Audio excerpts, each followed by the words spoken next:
I know what I'm going to confront myself with. Diana said those words on tape, in her own voice, describing the moment she realized from upstairs at the party that Charles and Camilla had both disappeared. She already knew what she would find when she went down. She said it plainly, without drama, the way a person states a fact they have been living with long enough that it no longer shocks them. She knew. She went anyway.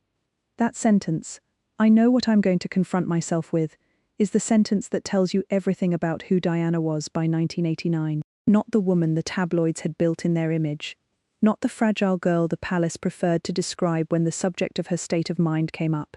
A woman who walked toward things she already knew were going to be hard, who went into rooms she wasn't wanted in, knowing what she would find, and went in anyway. What she did when she got to the bottom of those stairs, what she said, what she refused to say, the way she stood and the way she moved and the 4 words she delivered to the one person who most needed to hear them, is the moment this story has been building toward. But it didn't start in a basement in 1989. It started nearly a decade earlier. At a lunch that everyone has forgotten, and that Diana never did. At a wedding where she scanned the pews, in the gap between what the institution said was happening and what she could see with her own eyes. This is the full story, every documented encounter. Every moment these 2 women occupied the same room, and the world watched without understanding what it was watching. Everything that built toward the basement, and everything that came after. It comes from Diana's own voice on the Morton tapes, recorded in secret in 1991 and 1992, and released publicly after her death. From her voice coach sessions with Peter Setterlin, recorded in 1992 and 1993, from Ken Worth's memoir and interviews, from Tom Bower's Rebel King, from Tina Brown's The Diana Chronicles, from Ingrid Seward, who spent decades inside this world, from CBS News coverage of the tapes when they were first aired. Where the record speaks clearly, I'll tell you it speaks clearly. Where it is disputed, I'll say so. Nothing here is invented. Before we go further, if this channel has ever given you a version of Diana that felt true, take 1 second and subscribe. This is the complete story. You haven't heard all of it before. Let's start at the beginning. Not the wedding, before it. Early 1981. The engagement has not yet been announced. Diana Spencer is 20 years old, seeing Charles, beginning to understand the shape of what she is moving toward.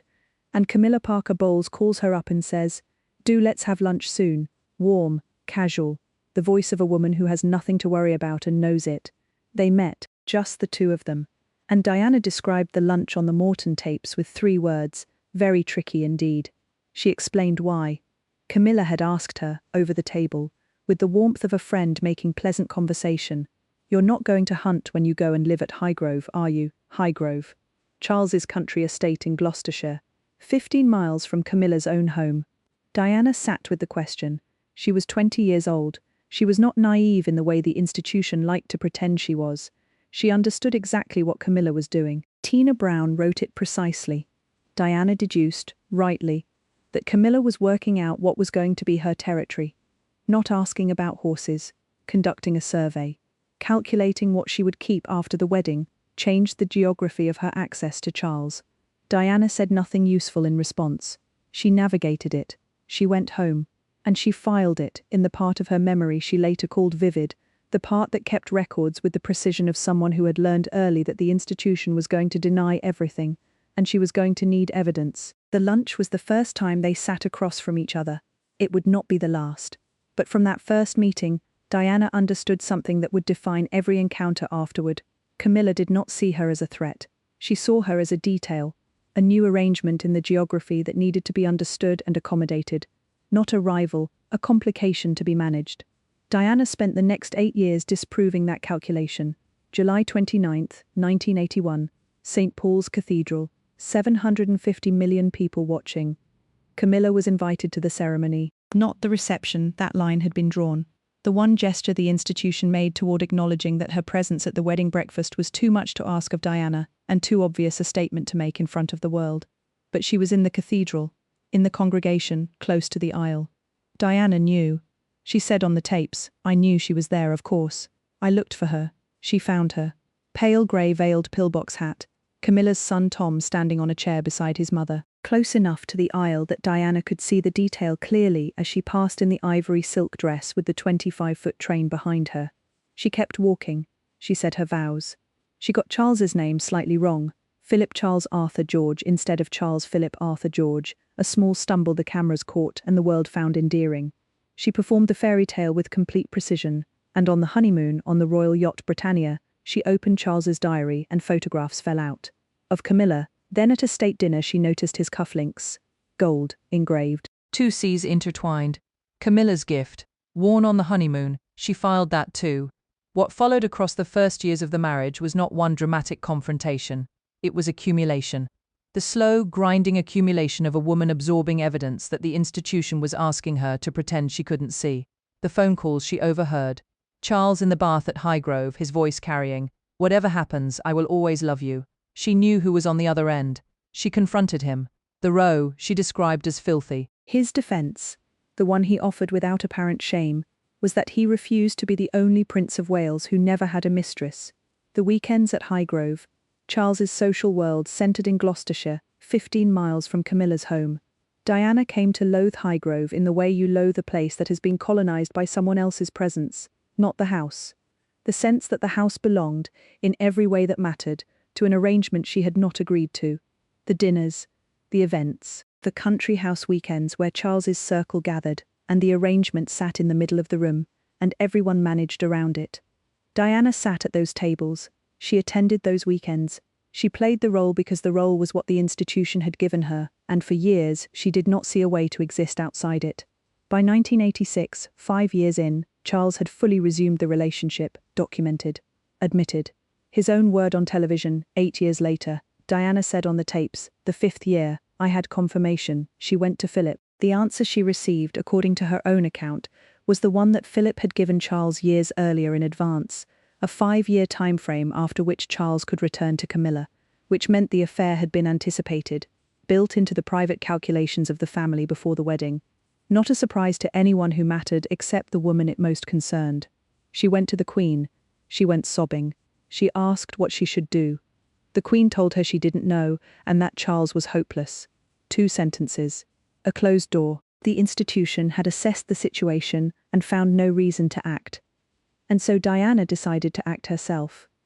It was her therapist who finally named it.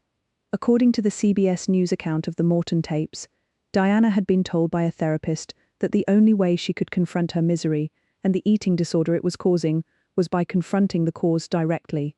The ongoing relationship. The woman at the center of it. Name it. Say it. Stop managing around the thing that was managing around her.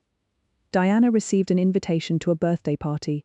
Annabel Elliott's 40th, Camilla's sister, near Richmond in southwest London. The whole circle would be there. Charles's world, Camilla's family, every person who had been part of the arrangement's protective circle for years. Nobody expected her to come. She had been staying home from these events for the entirety of the marriage. It was one of the unspoken arrangements within the arrangement. Diana's absence from the social world that centered on Charles and Camilla was its own form of cooperation. By not showing up, she was allowing the world to continue as it had continued. Her absence was her participation. She decided she was done participating. She described it on the tapes with a simplicity that cuts through everything. A voice inside me said, "Go for the hell of it." Not a plan. Not a strategy. A voice, an instruction from the part of her that had been watching and filing and enduring for 8 years and had reached the end of its patience. She went. But before she got in the car, she made another decision. Quieter. More deliberate. The one she described on the tapes in the sentence that almost nobody talks about. I decided I wasn't going to kiss her hello any longer. From that point forward, she would extend her hand. She would shake. Nothing warmer. The social greeting that the institution expected, the performance of warmth between 2 women who both understood what the warmth was performing, she withdrew it, unilaterally, in advance. Without asking anyone's permission. Just a handshake, cold and formal and true. Ken Wharf drove her. He had been her protection officer for 2 years. He described his reaction to the destination, to the fact that Diana was going at all, with the directness of a man who has stopped softening things. He was surprised. He said anyone paying attention should have been surprised, including, he said, the Prince of Wales. The car arrived at the house in Ham. Diana got out. She walked through the front door. Wharf described what happened to the room. He has described it the same way in every interview across 30 years, reaching for the same image every time because it is the only image precise enough. It was almost like freeze-framing a scene in a movie, not because of anything Diana did, because she was there, because every person in that room ran the same calculation simultaneously and arrived at the same answer and felt the same thing that rooms feel when something unplanned has walked through the door. Diana moved through the party for about an hour. She had no close friends there. Worf noted it plainly. She navigated the room with the patience of someone who is not in a hurry, who has a plan and intends to execute it at the right moment rather than the first available one. She found things to look at, things to hold. She performed the surface of a woman simply attending a party. Then she noticed. No Camilla, no Charles. On the Morton tapes, in her own voice, she described the moment. I suddenly noticed that there was no Camilla and no Charles upstairs. So this disturbs me. And then, in the sentence that contains everything she had become over 8 years of watching and filing and being told there was nothing to be done. So I make my way to go downstairs, and I know what I'm going to confront myself with. She went to Worf first. She said, "You've got to come with me. I can't find my husband or Camilla." He said he couldn't refuse her. He could see she was in distress. He went with her. They went downstairs. At the bottom of the stairs, in the basement area of the house, Charles and Camilla were sitting on a sofa. One more person was with them. Just the three of them, sitting, talking, no performance of anything. Just the ordinary, unguarded posture of people in a space they consider safe. And then Diana walked in. Diana's own account of what she did next is on the record. In her own voice, she said, "I walk into the house and stick my hand out to Camilla for the first time and think, phew, got over that, the handshake, not the kiss. The gesture she had decided on in the apartment at Kensington Palace before she ever got in the car. Formal, minimal, true. She had gotten over it. She had entered the room. She had extended the hand. The first move, the one that required the most nerve, was done. Then she did what she had come to do. She turned to Charles and the other person in the room, and she asked for a moment alone with Camilla. Tom Bower's account in Rebel King describes Charles rising immediately. Diana's account on the tapes is sharper and funnier and more devastating. The men went upstairs like chickens with no heads. They fled, away from whatever was about to happen, away from the thing that had been the unspoken centre of the marriage for 8 years, now standing in a basement in southwest London about to be spoken. It was just Diana and Camilla. Worf was 3 feet away, the only witness. Her words are on the public record, in her voice. Heard by millions of people who watched the NBC documentary in 2004 and the National Geographic rebroadcast in 2017. There is no ambiguity about what was said. She said it herself. "I know exactly what is going on between you and Charles, and I just want you to know that. I'm sorry I'm in the way. It must be hell for both of you. But I do know what is going on. Don't treat me like an idiot." Camilla's response, as Diana recorded it, she had everything she could ever want. All the men in the world falling in love with her. 2 beautiful children. What more could she possibly want? 4 words, delivered without a tremor. "I want my husband." Tom Bower's account in Rebel King records a different line. Diana challenging Camilla to leave Charles alone, the room falling silent, Camilla controlling her fury and telling Diana her behavior was unacceptable in a private house. Camilla's defenders, Bower wrote, blamed Diana for creating such a public scene. Others in the room that night accused Camilla of bitchiness. As with most things in this marriage, the accounts split along lines of loyalty. But the architecture of what happened is consistent across every telling. Diana went downstairs. She sent the men away. She said what she knew to the person who most needed to hear it.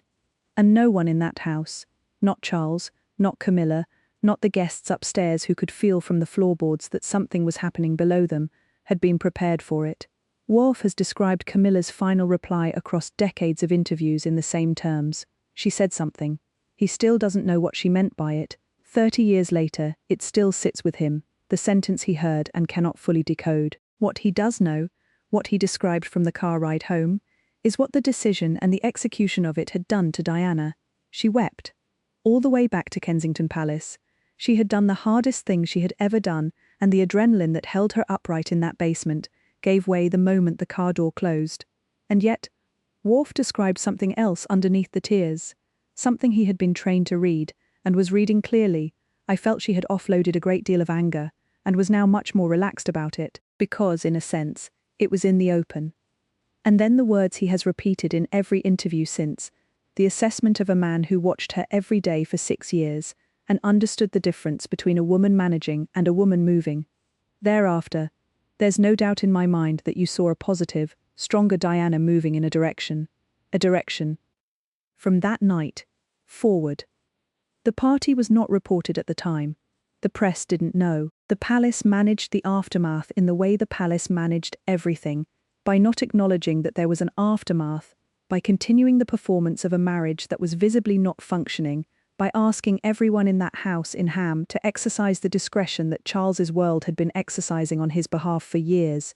But something had changed, not in the visible architecture, not in the official schedule or the joint appearances or the carriages and the photographs. In Diana, she had stopped cooperating with the pretense, not publicly, not yet, privately, completely and permanently. The basement in 1989 was the last time Diana allowed the arrangement to manage her. From that night forward, she was managing it. 2 years later, in 1991, she was making secret tapes for Andrew Morton, alone in her apartment at Kensington Palace, speaking into a recorder about the bracelet and the cufflinks and the phone call and the 5-year rule and the 2 sentences the Queen had given her when she came sobbing, and the night she went downstairs and said what she knew to the person who most needed to hear it. June 1992, the book detonated under the House of Windsor. December 1992, the separation was announced in the House of Commons. 1994, Charles admitted the affair on television. November 1995, 23 million people watched Diana on the BBC say the sentence that had been building since the lunch in 1981, and the wedding in 1981, and the cufflinks on the Britannia, and the filthy row at Highgrove, and the 2 sentences from the Queen and the voice inside her that said go for the hell of it. There were 3 of us in this marriage, so it was a bit crowded. She had said it in a basement first, to one person, with her hands steady and her voice clear, and a bodyguard 3 feet away who has never stopped thinking about it. She said it on television second, to 23 million, with the same composure, the same clarity, the same refusal to pretend she didn't know what she knew. The institution had no response to either version, because you cannot manage a woman who has stopped cooperating with the management. You can only watch. There is something else that needs to be said, something the record holds, but that gets lost in the drama of the basement, and the 4 words and the bodyguard who still can't explain what Camilla said at the end. Diana had been told, by almost everyone who claimed to have her interests at heart, that the dignified path was silence. Her advisors said it. The courtiers implied it. The institution communicated it in the 1,000 quiet ways the institution communicates things it needs you to understand without saying them directly. Stay home from the parties you're not wanted at. Kiss the cheek when the cheek needs to be kissed. Perform the normalcy that holds the arrangement together, and trust that your dignity is being protected by your silence. That was the advice. Silence as dignity. Absence as grace. What Diana understood, and what that night in the basement proved beyond any argument, was that the silence was not protecting her dignity. It was protecting everyone else's comfort, the institution's comfort, Charles's comfort. The comfort of a circle of people who had organized their social world around an arrangement that depended entirely on the one person it most affected agreeing never to name it. She named it, not with anger. Not with the kind of scene the institution had been quietly predicting and preparing to manage for years. With 4 words, delivered clearly, to the right person. In a basement where the only witness was a man paid to be present and not to feel, and who felt it anyway, and has never stopped feeling it, across every interview and every account and every time someone sits across from him and asks what it was like to be in that room. It was like watching someone choose themselves, quietly, completely, without asking anyone's permission. That is what nobody was prepared for. That is what has never stopped mattering. Leave her at the top of the stairs. Not at the bottom. Not in the basement. At the top, in the moment just before she goes down. She is 27 years old. The party is carrying on around her.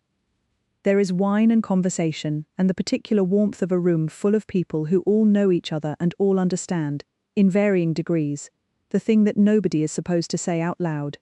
She has noticed that Charles and Camilla are not upstairs. She knows what she is going to confront herself with. She has said so. On tape, years later, her voice carries no surprise about it. She knew. She always knew. And she is about to go down anyway, not because she has a plan for what comes after, Not because she knows how the conversation is going to go, or what Camilla is going to say, or whether the 4 words she carries are going to change anything. Not because the institution is going to protect her for doing this, or the marriage is going to recover, or anyone is going to acknowledge that what is happening in that basement is the truest thing that has happened in this marriage since the wedding. She is going down because a voice inside her said go for the hell of it. Because a therapist told her the only way through the misery was through the cause of the misery. Because she made a decision in an apartment at Kensington Palace that she was not going to kiss Camilla hello anymore, and a handshake required getting close enough to extend the hand. She takes one breath, she goes down. What she finds is exactly what she knew she would find. What she does is exactly what she came to do. What she says is what she has been carrying for 8 years. And the man who watches her from 3 feet away, the one who has described that night in every interview since, who reaches for the same words every time, because no other words are precise enough, that man watches her walk across a basement with her hands steady and calls it the most confident thing he has ever seen, terrified and confident, both at once. The way you are when you have been carrying something for 8 years and you have finally decided to put it down. She put it down in a basement in Ham on a February night in 1989, and everything that came after, every tape, every book, every sentence that landed in front of 23 million people, was built on the foundation she laid at the bottom of those stairs. She went down knowing what she would find. That was never the question. The question was whether she would go. She went. Thank you for staying with me through this one. Of all the stories this channel has told, this is the one that contains the full shape of what Diana was. Not the fairy tale, not the tragedy. The thing in between, the woman who went toward the hard things instead of away from them. Who walked downstairs she didn't have to walk down. Who said things she had been advised not to say. Who chose, again and again, to see clearly and speak truly and refuse the management that the institution offered in place of the truth. She walked toward Camilla in that basement the same way she walked toward every difficult thing in her life, with her eyes open and her hands steady and the full weight of what she already knew carried quietly in her chest. Nobody was prepared for it. They never were. That was never her problem.